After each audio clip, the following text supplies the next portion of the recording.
The Asean deploys military power to fight Beijing claims in South China Sea amid pandemic. In a sign of rising resistance to China's COVID-19 strategic opportunism.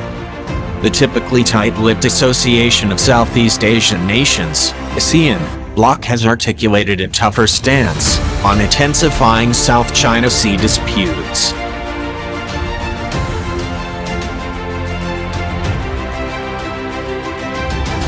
In a major departure from its notoriously anodyne statements, Asean had reaffirmed that the 1982 United Nations Convention on the Law of the Sea is the basis for determining maritime entitlements, sovereign rights, jurisdiction and legitimate interests over maritime zones.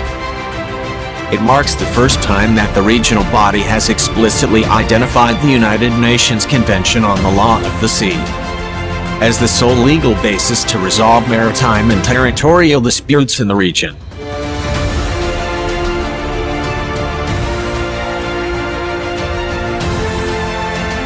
Regional leaders participated in the summit remotely online due to COVID-19 related travel restrictions.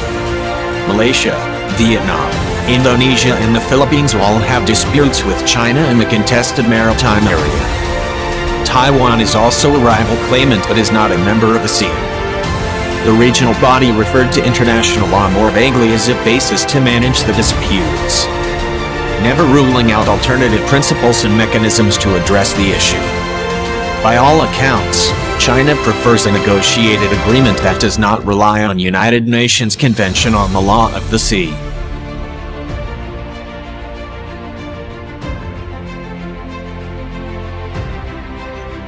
But now, Southeast Asian countries are openly rejecting any bid by China to adopt alternative legal principles, including its controversial historic rights claims, as a basis of negotiating any conflict management regime in the contested sea.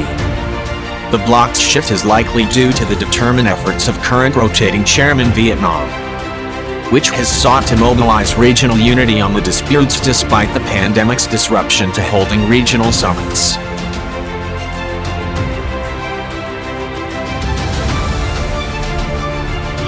Earlier this year, senior Vietnamese officials told this author that Hanoi is committed to ensuring ASEAN's centrality and continued strategic relevance in managing one of the most contentious geopolitical conflicts in the region.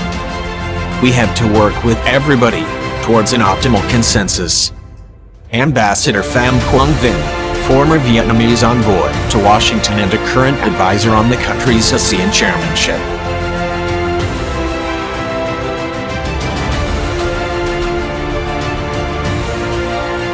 We can ensure those countries, Cambodia and Laos, participate to ensure peace and stability in the South China.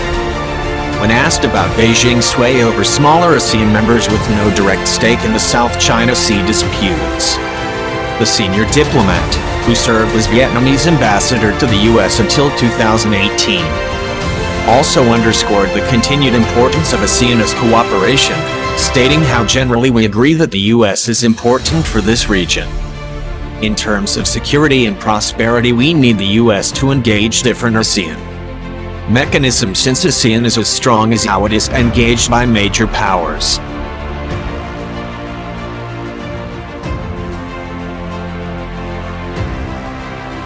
We want to be neutral, but we don't want anyone, China, to be dominant in the region too.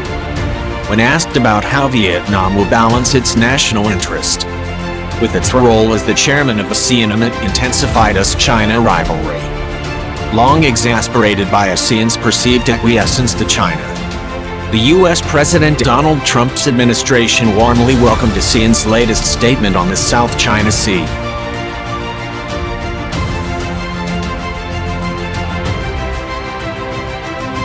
In a June 29 tweet, US Secretary of State Mike Pompeo wrote, "The United States welcomes ASEAN leaders' insistence that South China Sea disputes be resolved in line with international law, including United Nations Convention on the Law of the Sea.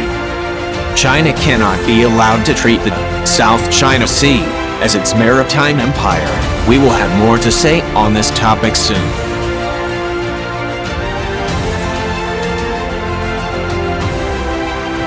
Pompeo statement comes as the U.S. deploys a growing number of its aircraft carrier and warships to the South China Sea to check China's expanding footprint in the area. Earlier this month, Kelly Craft, the U.S. ambassador to the United Nations, submitted a note verbal to the United Nations, where it rejected China's sea claims as inconsistent with international law.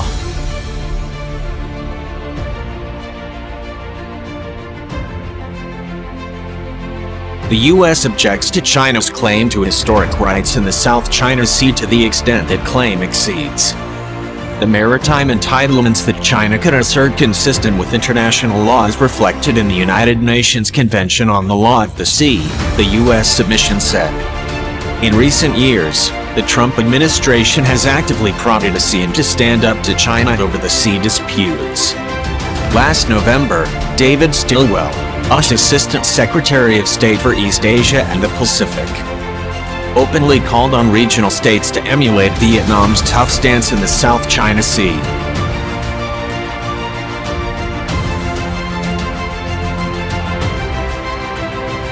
This is your turf, this is your place. Vietnam has done a good job of pushing back. I would think that regarding ASEAN centrality, the grouping would join Vietnam to resist actions that are destabilizing and affecting security, he said during a forum in Kuala Lumpur, Malaysia. One major area of concern for the U.S. and other major regional players is the ongoing negotiation over an ASEAN-China Code of Conduct in the South China Sea.